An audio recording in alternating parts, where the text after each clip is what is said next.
They're really taking the piss now. 4 hours ago, the government announced that they put in Manchester, where I live, and many other areas into lockdown from midnight. So they gave us 3 hours notice, and this is the way it's going to be going from now on. Now, this ain't exactly a serious lockdown. They've just stopped us meeting indoors and blamed us. Blame the people. There you go.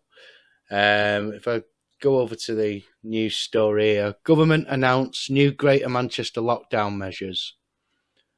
This was literally published. Well, it was announced at 9 p.m. It was published shortly after that.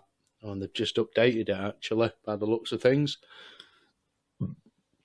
Mr. Hancock, cock's the right word, said households gathering and not abiding by social distancing rules was a reason for the stricter rules, and it was in order to keep the country safe.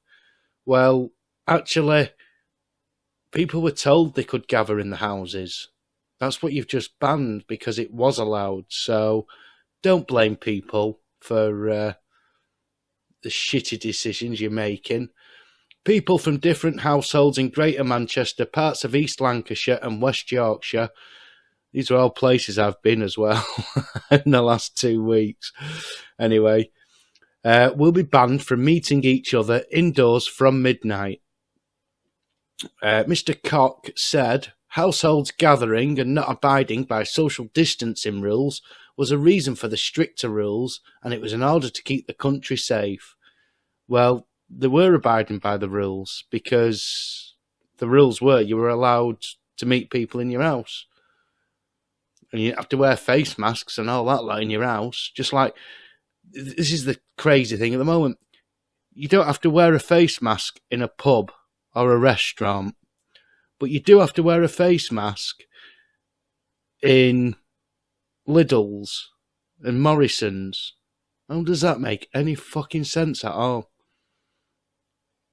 He said, we take this action with a heavy heart, but unfortunately it's necessary because we've seen that households meeting up and a lack of social distancing is one of the causes of this rising rate of coronavirus, and we'll do whatever is necessary to keep the country safe.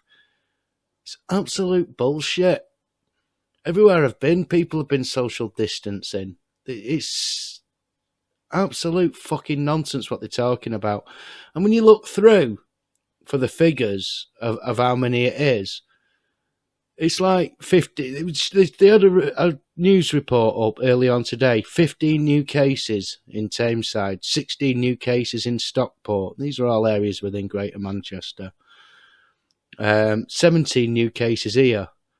17 people have caught it. Not died of it, caught it. Deaths are running at about 1 or 2. Which is all bullshit anyways, we know. But even those figures, even if they're true, what? There's been more people killed by food poisoning or fucking run over. It's ridiculous. We don't ban cars or food. In fact, we've just been told, oh, go out and eat and we'll pay 50% of your food bill. But don't have people in your house. It goes on with more of the bullshit there as well. They've got here, this is what makes me laugh as well. Other areas reporting a notable week-on-week jumps. Oldham, up from 23 to 54.3 with 128 new cases. What? That doesn't make any... What does that mean? What the hell does that even mean? 23.3 what? 54.3 what? What they do is they measure cases per 1,000 people. Is this the bloody report with the map on? I don't think it is. They had this map up before of new cases across the UK. Let me try and find it here because this is the sort of nonsense they're coming out with now. Right, here we go. Coronavirus in Oldham. This is one of the highest areas around here that's been infected in the last 8 weeks. Lab confirmed cases by date of specimen. 15. 16 or 17. I mean, these numbers, they're ridiculously low. And even there, it's high. It's peaked up again. It's not as high as it has been, but it's peaked up again. 7-day average, 18 people. And that's enough to lock a place down. It's absolute bullshit. I'm fed up of it.